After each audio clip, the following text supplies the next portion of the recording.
The big news over the weekend is James Franklin got fired as the head coach at Penn State.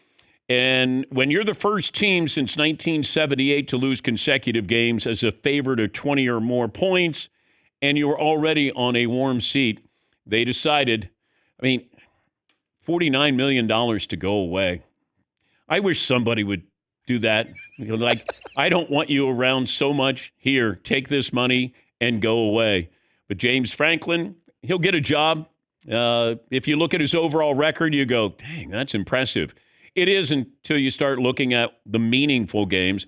And as I said last week, and I heard from the Penn State alumni, why are you picking? Why are you piling on? I'm only pointing out something. If you want to be a big-time program, you have to have high standards. Michigan wouldn't have settled for that. Ohio State, Georgia, Alabama, just to name a few. You don't lose those games. You don't lose that many games to top 10 teams.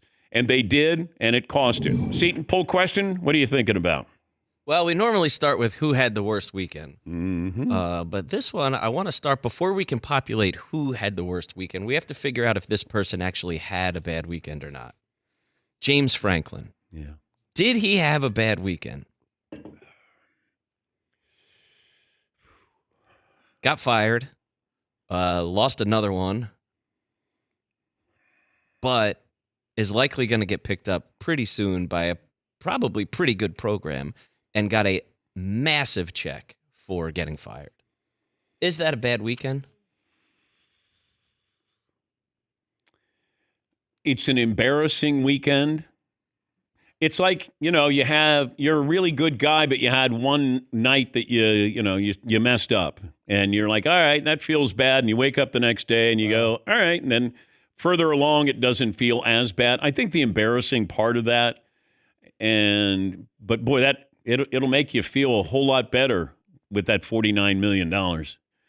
So I would say it in the moment, had a bad night, bad weekend, lost his job, but bigger picture is you're going to get paid and he'll coach someplace else next year. Yes, but he's going to get that, $49 million, and then he's going to get hired at a place like Arkansas or something who's going to be like, holy crap, we got James Franklin. This is amazing. And he's going to be treated like a savior there.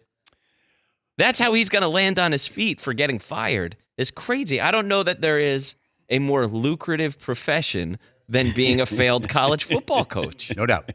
It's the best gig in the world. Yeah. And we'll talk to Rick Neuheisel about that. Did they do the right thing?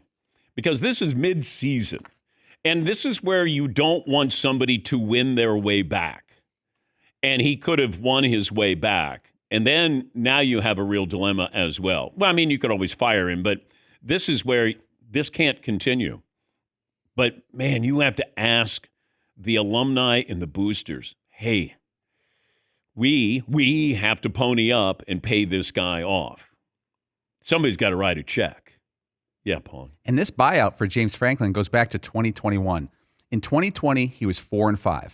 In 2021, he was 7-6, and people were bailing on him. The current president gave him a 10-year extension after a 7-6 season, which is still being questioned by people in Penn State.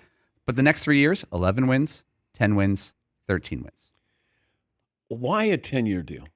After a 7-6 season. Even if he was, had 11 wins, like 10 years, it's an eternity. And yes, you may lose your coach, but you got to be damn sure if you're going to give him a 10-year deal.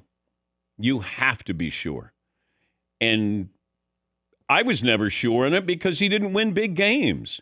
And if that's what you want to be, and you want to prove that you belong with Ohio State and Michigan and Oregon in the Big Ten, now Indiana in the Big, you have to, hey, we don't put up with this. Yes, Eaton.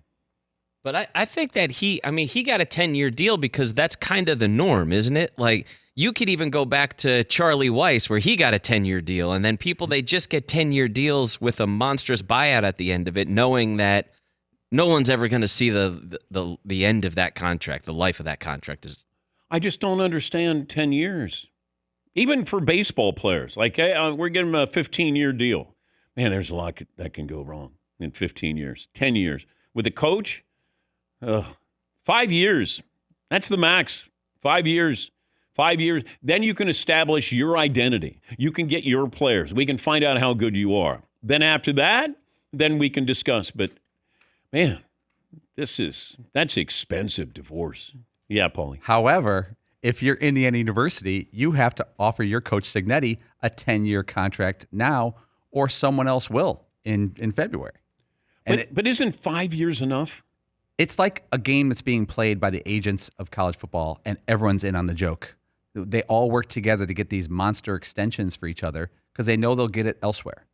But I'm going to give you 5, but I'm going to pay you accordingly.